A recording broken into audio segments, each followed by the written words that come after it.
ఆయన మన అభిజిత్ బెనర్జీ గారు ఇది కంప్లైంట్ చేయడం, పోలీస్ ఫోర్స్ సరిగా నన్ను ప్రొటెక్ట్ చేయలేకపోయింది, నాకు ఇలా దెబ్బలు తగిలాయి అని అంటే ఆయన అలా అనలేదండి. అసలు పోలీసులే లేరన్నాడు ఆయన, పోలీసులు అబ్సెంట్ అన్నాడు. లేదు మీరు అలా పేపర్లలో రాయటం, ఇన్ఫర్మేషన్ రావటం ఇది వేరు, కానీ ఒక్కొక్క దాంట్లో 4-5 మనం చూసినట్టయితే ఆయన అనేది ఏంటంటే పోలీస్ ఫోర్స్ సరిగా లేదు, నన్ను ప్రొటెక్ట్ చేయలేకపోయింది అన్నారు. తర్వాత మళ్ళీ పోలీస్ వాళ్ళే మనం చూసినట్టయితే ఏది ఆ క్రికెట్ హెల్మెట్ తీసుకొచ్చి తర్వాత ఆయనకు పెట్టేసి ఆయన ప్రొటెక్ట్ చేసి తీసుకుని ఆయన ఇప్పుడు ఇవాళ రేపు ఒకప్పుడు మనకేంటంటే ఏదో అక్కడ ఏం జరిగిందో తెలియనీకే కొంత టైం బట్టి అయ్యాను. ఇప్పుడు ఇన్స్టెంట్గా అక్కడ ఏం జరుగుతుందో మొత్తం వరల్డ్ నోస్. అయితే అక్కడ జరిగిన సీన్స్ అయినా చూసినట్టయితే ఎస్, ఆయన సపోర్టర్స్ అయినా పోలీస్ అయినా ఆయనకు ప్రొటెక్షన్ ఇచ్చింది, కానీ అడిక్వేట్గా ఇవ్వలేదు అనేది అయితే కొంతవరకు ఆయన allegations. There may be some truth, there may not be some truth, but whatever it is.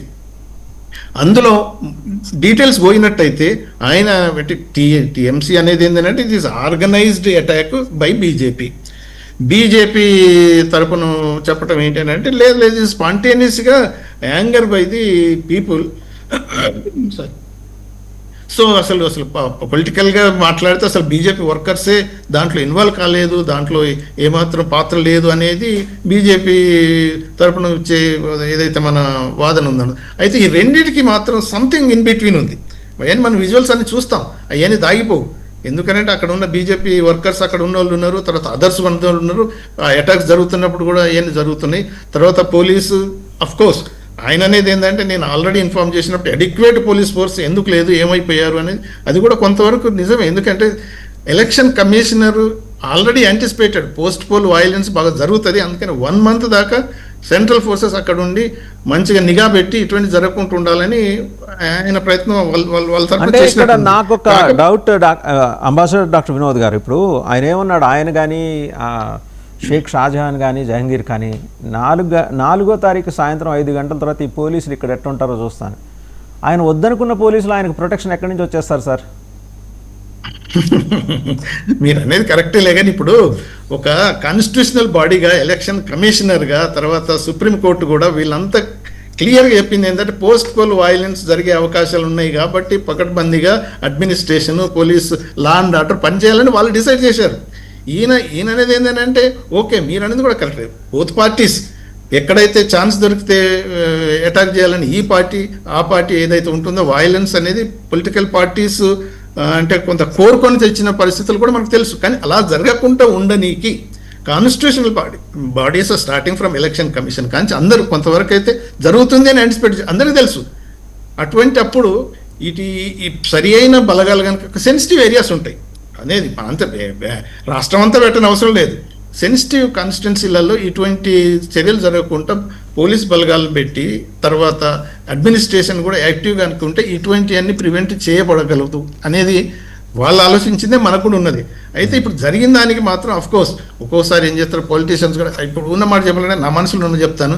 Last time ఎలక్షన్స్లో మమతా బెనర్జీ అది చిన్న యాక్సిడెంట్ జరిగి అది కాలుకు అది ప్లాస్టర్ వేసుకొని అది కుంటుకొని నడవడం అది అంటే పబ్లిక్ సింపతి గురించి ప్రతి పొలిటీషియన్ ఇంత దూరం ఎందుకు.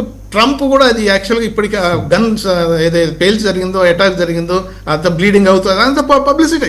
Every politician around the world they are trying to get the public sympathy. Public anger కూడా వచ్చినప్పుడు ఎలా ప్రొటెక్ట్ చేసుకోవాలనేది వాళ్ళు మర్చిపోవటం తప్ప కాకపోతే బ్లేమ్ చేస్తారు అదర్ పార్టీని. ఇప్పుడు జరిగిన అభిజిత్ బెనర్జీ మీద అటాక్ ఏది జరిగిందో అలాగే ఇంకా కళ్యాణ్ బెనర్జీ మీద ఏం జరుగుతున్నాయి, తర్వాత ఈ స్టేట్మెంట్లు కూడా ఎలా వస్తున్నాయి అంటే రెండు మనం ఆలోచించాలి. బీజేపీ స్టేట్ లీడర్స్ చాలామంది ఇదే ఇంకేం కాలేదు, ఏ ఎంపీ అయినా ఏ టీఎంసీ లీడర్ అయినా ఇంకా బయటికి వెళ్ళడానికి వీలు లేదు, ఇలానే జరుగుతాయి అనేది ఏదైతే స్టేట్మెంట్లు ఇస్తున్నారో అది డెమోక్రసీకి మంచిది కాదు. ఎందుకనంటే ఇప్పుడు కాంగ్రెస్ ఇప్పుడు బీజేపీ మంచి అంటే ఏమంటారు ఆల్మోస్ట్ ల్యాండ్ స్లైడ్ విక్టరీ తీసుకొని వచ్చినప్పుడు వాళ్ళు మళ్ళీ టీఎంసీ లెక్కనే కనుక బిహేవ్ చేస్తే మళ్ళీ రేపు అదే అవుతుంది.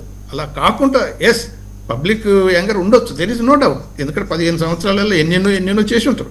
అయితే ఎటువంటి ఇప్పుడు మంచి పరిపాలన ఇచ్చేసి ఇప్పుడు ఏదైతే ఇన్ఫిల్ట్రేటర్స్ అన్లాఫ్ అదే ఇల్లీగల్ ఇమిగ్రెంట్స్ వీళ్ళతో ఇప్పుడు కొన్ని చర్యలు తీసుకుంటున్నారు. ఎందుకంటే 15 ఏళ్ళ దాకా ఉండి వాళ్ళకు బిఎస్ఎఫ్ వాళ్ళకు ఆ బార్డర్ సెక్యూరిటీ వాళ్ళకు ఫెన్సింగ్ చేయడానికి ల్యాండ్ అలాట్ చేయలేదు అనేది ఇప్పుడు కొత్త గవర్నమెంట్ ఇమ్మీడియట్గా ల్యాండ్ అలాట్ చేయడం అనేది, యాక్షన్ తీసుకోవడం అనేది ఇవన్నీ వెల్కమ్ సైన్స్. అటువంటిప్పుడు ఈ చిన్న ఇది వాళ్ళకు ఒక టీఎంసీకి ఒక ఛాన్స్ ఇచ్చినట్టే బ్లేమ్ చేయడానికి, ఇటువంటి అన్ని చిన్నవి తగ్గించుకుని మిగతా వాటి మీద నేషన్ బిల్డింగ్ మీద స్టేట్ అడ్మినిస్ట్రేషన్ మీద కాన్సన్ట్రేట్ చేస్తే బీజేపీకి మంచి పేరు వస్తుంది. But all said and done రెండు సైడ్లు ఇప్పుడు ఒకటి రెండు పార్టీలు కూడా they should at least respect what ever the verdict.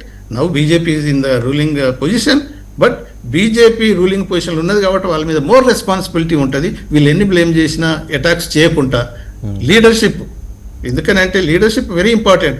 ఆ పిక్చర్లలో చూస్తుంటే ఏది బీజేపీ లీడర్స్ చూశారు కదా ఇప్పుడు ఆయన అభిషేక్ బెనర్జీకి పోలీస్ హెల్మెట్ ఇచ్చి కాపాడి తీసుకెళ్లారు. బట్ ఆయన ఎలిగేషన్స్, ఆయన అదే 4వ తారీఖు తర్వాత మీరు ఎట్టుంటారో చూస్తానన్న ఆయన కూడా రక్షణ ఇచ్చారు అక్కడ పోలీసులు. సో ఒకసారి కల్నల్ పరమేశ్వర్ గారి దగ్గరికి వెళ్దామండి. కల్నల్ పరమేశ్వర్ గారు,